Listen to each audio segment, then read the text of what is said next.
വയനാട്ടിലെ മഹാദുരന്തത്തിൽ കാണാതായവർക്കുള്ള തെരച്ചിൽ 5ാം ദിവസത്തിലേക്ക് കടന്നു. കൂടുതൽ സ്ഥലങ്ങളിൽ ഇന്ന് റഡാർ പരിശോധന നടത്തും.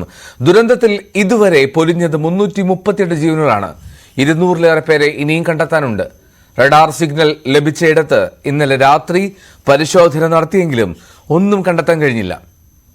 മരിച്ചത് ഉഭയജീവിയാകാം എന്ന് രക്ഷാപ്രവർത്തകർ പറഞ്ഞു. രാവിലെ നിലമ്പൂരിലെ ചാലിയാർ പുഴയിലും തെരച്ചിൽ തുടങ്ങും. വയനാട്ടിൽ നിന്ന് ഷബീർ ചേരുന്നുണ്ട്. ഷബീർ,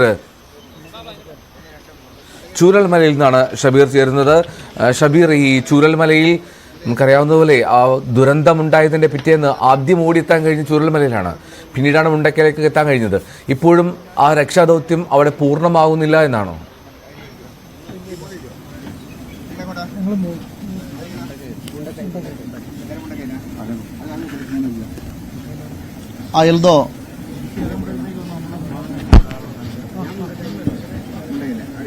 എൽദോ, ഇപ്പോൾ പോലീസ് ഉദ്യോഗസ്ഥർ ഈ തിരച്ചിൽ സംഘങ്ങൾക്കുള്ള നിർദ്ദേശം നൽകി അവരെ ഓരോരോ ടീമായി തിരിക്കുന്ന കാഴ്ചകളാണ് നമ്മൾ കാണുന്നത്. രാവിലെ നമ്മൾ കണ്ടതുപോലെ സൈന്യം അവരുടെ പരേഡും കാര്യങ്ങളൊക്കെ കഴിഞ്ഞ് അവർ കൃത്യമായി 200ഓളം പേർ വരുന്ന DSC കണ്ണൂർ ബറ്റാലിയനിലെ അംഗങ്ങൾ ഈ ബെയിലി പാലത്തിന് മുകളിലൂടെ മുണ്ടക്കൈ ഭാഗത്തേക്കും പുഞ്ചിരിമട്ടം ഭാഗത്തേക്കും തിരിച്ചു.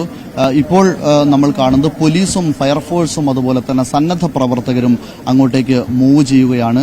അങ്ങനെ 4 സംഘങ്ങളായി ചേർന്ന് പുഞ്ചിരിമട്ടം, മുണ്ടക്കൈ അതുപോലെ മറ്റു 2 ഭാഗങ്ങൾ കൂടി കേന്ദ്രീകരിച്ചുകൊണ്ട് ഇന്ന് പൂർണ്ണ സജ്ജമായി ഒരു തെരച്ചിൽ നടത്താനുള്ള ഒരു നീക്കത്തിലാണ് പോലീസും റവന്യൂ സംഘവും. അതിനുള്ള ഒരുക്കങ്ങൾ നടത്തുകയാണ്. ഇപ്പോൾ നമ്മളുള്ളത് ബെയിലി പാലത്തിന് മുകളിലാണ്. ഇവിടെ നിന്നും പുഴയുടെ ദൃശ്യങ്ങൾ നമുക്ക് കാണാം.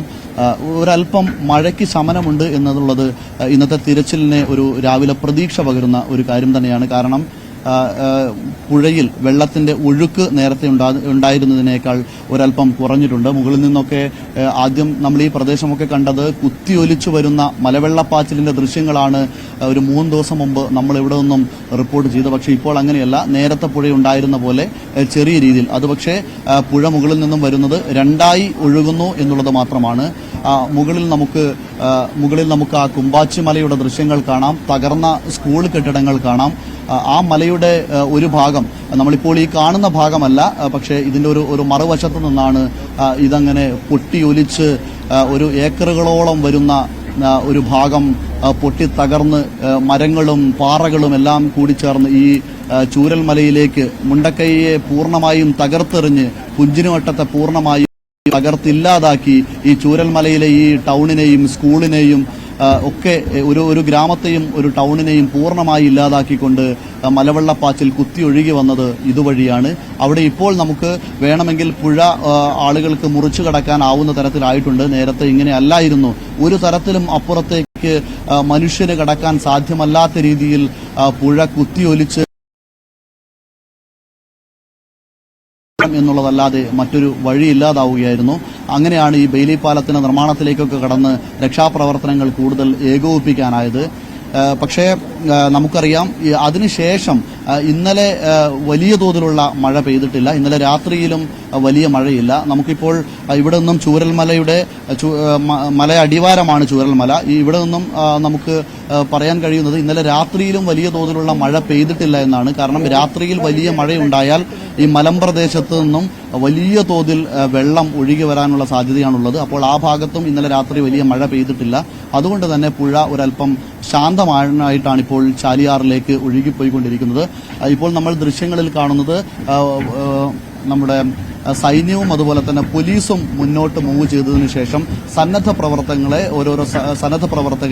ഓരോരോ സംഘങ്ങളായി തിരിച്ചുകൊണ്ട് ഇപ്പോൾ മുകളിലേക്ക് കയറ്റിവിടുകയാണ്. 4 ടീമായിട്ടാണ് ഇന്നത്തെ റെസ്ക്യൂ ഓപ്പറേഷൻ നടത്തുന്നത്. ആ 4 ടീമുകളിലും കോഴിക്കോട് DSC ബറ്റാലിയനിലെ സൈനികരുണ്ടാകാം. 200ഓളം സൈനികരാണ് ഇന്ന് ഈ മേഖലയിൽ രക്ഷാപ്രവർത്തനത്തിന് ഇറങ്ങുന്നത്. അവരോടൊപ്പം പോലീസ് ഉണ്ടാകും, അവരോടൊപ്പം NDRF ഉണ്ടാകും, അതുപോലെ തന്നെ കേരള ഫയർ ആൻഡ് റെസ്ക്യൂവിന്റെ 600ഓളം വരുന്ന അംഗങ്ങളാണ് ആദ്യ ദിവസം മുതൽ തന്നെ ഇവിടെ ഏറ്റവും പ്രധാനമായി ഈ രക്ഷാപ്രവർത്തനം നടത്തുന്നത്. കാരണം നമ്മൾ ആദ്യത്തെ ദിവസങ്ങളെ കണ്ടത് ഇവർ കേരള ഫയർ ആൻഡ് റെസ്ക്യൂവും അതുപോലെ NDRFും മാത്രമായിരുന്നു ഒരു സമയത്ത് തുടക്കത്തിൽ രക്ഷാപ്രവർത്തനത്തിനുണ്ടായിരുന്നത്. മറ്റുള്ള വിഭാഗങ്ങളൊക്കെ പിന്നെ മെല്ലെയാണ് ഇങ്ങോട്ടേക്ക് എത്തിയത്. ആ ഫയർ ആൻഡ് റെസ്ക്യൂവിലെ അംഗങ്ങൾ ഇന്നും ഈ 4 സംഘത്തോടൊപ്പവും ഉണ്ടാകും. അതുപോലെ തന്നെ റവന്യൂ സംഘം അവരെ ലീഡ് ചെയ്യുന്നതിനായി റവന്യൂ സംഘം ഉണ്ടാകും. അതുപോലെ തന്നെ പോലീസിലെ ഉന്നത ഉദ്യോഗസ്ഥരുണ്ടാകും. അങ്ങനെ എല്ലാവരും കൂടെ ചേർന്നുകൊണ്ട് ഒരു 4 ടീമായി തിരിഞ്ഞുകൊണ്ട് തിരച്ചിൽ കൂടുതൽ കാര്യക്ഷമമാക്കാനുള്ള ഒരു പ്രവർത്തനമാണ് ഇപ്പോൾ നടക്കുന്നത്. സന്നദ്ധ പ്രവർത്തകരുടെ സംഘമൊക്കെ ഇപ്പോൾ കടന്നു വരികയാണ്. നമുക്ക് ഒരല്പം കാര്യം, നിങ്ങളൊക്കെ ഏത് ഭാഗത്തുനിന്നാണ് വരുന്നത്? മേപ്പാടി റിപ്പൺ, അതേമാതിരി കോഴിക്കോട് ഭാഗത്തുനിന്നില്ല, വയനാട്ടുകാരൊക്കെ തന്നെയാണ്. കോഴിക്കോടുകാരുണ്ട്. നിങ്ങളിപ്പോ എങ്ങനെ ടീമാക്കിയിട്ടുണ്ട്. ഞങ്ങള് തുടർച്ച ആദ്യം മുതലേ ഇവിടെ ഉണ്ട്, വർക്ക് ചെയ്യുന്നുണ്ട്. പിന്നെ ഇന്ന് ഏത് ഭാഗത്താണ് നിങ്ങൾ? ഇന്ന് മുണ്ടക്കൈ ഞങ്ങൾക്ക് സാറുമാർ നിർദ്ദേശം തന്നിട്ടുണ്ട്. ആ സ്ഥലത്തേക്കാണ് പോകാൻ ഉദ്ദേശിക്കുന്നത്. അങ്ങനെ ഇപ്പോൾ സന്നദ്ധ പ്രവർത്തകരുടെ ഒരു നീണ്ട നിര നമുക്ക് കാണാൻ കഴിയും.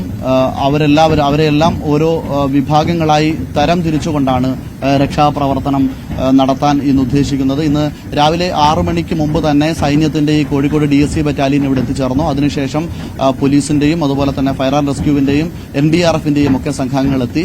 അവരെയെല്ലാം വിവിധ വിഭാഗങ്ങളാക്കി റവന്യൂ ഉദ്യോഗസ്ഥരുടെ നേതൃത്വത്തിൽ 4 സംഘങ്ങളാക്കി തരം തിരിച്ചുകൊണ്ടാണ് ഈ ഓപ്പറേഷൻ മുന്നോട്ട് കൊണ്ടുപോകുന്നത്. അതിനായി ഇപ്പോൾ അവരെല്ലാം സന്നദ്ധ പ്രവർത്തകരാണ് ഇപ്പോൾ ഏറ്റവും അവസാനമായി ഈ ബെയിലി പാലത്തിന് മുകളിലൂടെ മുന്നോട്ട് നീങ്ങുന്ന കാഴ്ചകളാണ് നമ്മളിപ്പോൾ കാണുന്നത്. ഏതായാലും ഞാൻ നേരത്തെ സൂചിപ്പിച്ചതുപോലെ തന്നെ പുഴയിൽ ഒഴുക്ക് ഒരല്പം കുറവുണ്ട്, അതുപോലെ തന്നെ മഴയും കുറവുണ്ട്. ഈ 2 സാഹചര്യങ്ങളും ഇങ്ങനെ നിലനിൽക്കുകയാണെങ്കിൽ ഇന്നത്തെ റെസ്ക്യൂ ഓപ്പറേഷൻ കൂടുതൽ കാര്യക്ഷമമാകും.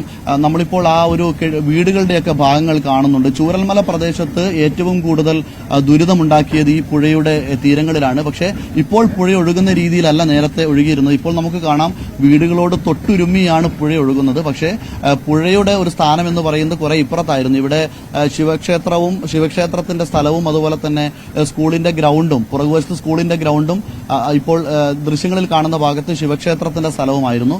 അവിടെ ഇപ്പോൾ ആ ശിവക്ഷേത്രത്തിന്റെ ആ ഒരു ശ്രീകോവിലിന്റെ ഒരു തറയുടെ അവശിഷ്ടങ്ങളൊക്കെ നമുക്ക് ദൃശ്യങ്ങളിൽ കാണാം. ഇപ്പോൾ ആകെ അവശേഷിച്ചത് അത് മാത്രമാണ്. പിന്നെയുള്ളത് ഈ ഒരു ആൽമരമാണ്. ആ ആൽമരം ഒരു വലിയ രക്ഷാദൌത്യം നിർവഹിച്ച ഒരു ആൽമരമാണ്. പ്രകൃതി നമ്മോടൊപ്പം എങ്ങനെ നിന്നു എന്നതിന്റെ ഒരു സൂചന കൂടിയാണ് ഈ ഒരു ആൽമരം. ഈ ആൽമരം ഇവിടെ ഉണ്ടായിരുന്നത് കൊണ്ടാണ് ആദ്യഘട്ടത്തിൽ കുറെ ആളുകളെ റോപ്പ് വഴി രക്ഷിക്കാനായത്. കാരണം ഈ വശത്ത് മറുവശത്ത് കെട്ടിടങ്ങളിലും അതുപോലെ തന്നെ JCBയിലും ഒക്കെ കയറ് ബന്ധിച്ചു. ഇപ്പുറം വശത്ത് ഈ ആൽമരത്തിലാണ് 4 റോപ്പുകൾ ഈ ആൽമരത്തിൽ ബന്ധിച്ചുകൊണ്ടാണ് NDRFും ഫയർ ആൻഡ് റെസ്ക്യൂവും ഒക്കെ ആദ്യഘട്ടത്തിൽ ജനങ്ങളെ അതുപോലെ തന്നെ മൃതദേഹങ്ങളൊക്കെ അക്കരെ നിന്നും ഇക്കരയ്ക്ക് കടത്തിയത്. ആ ഒരു ആൽമരം മാത്രമാണ് ശിവക്ഷേത്രത്തിൻ്റെതായി അവശേഷിച്ചത്.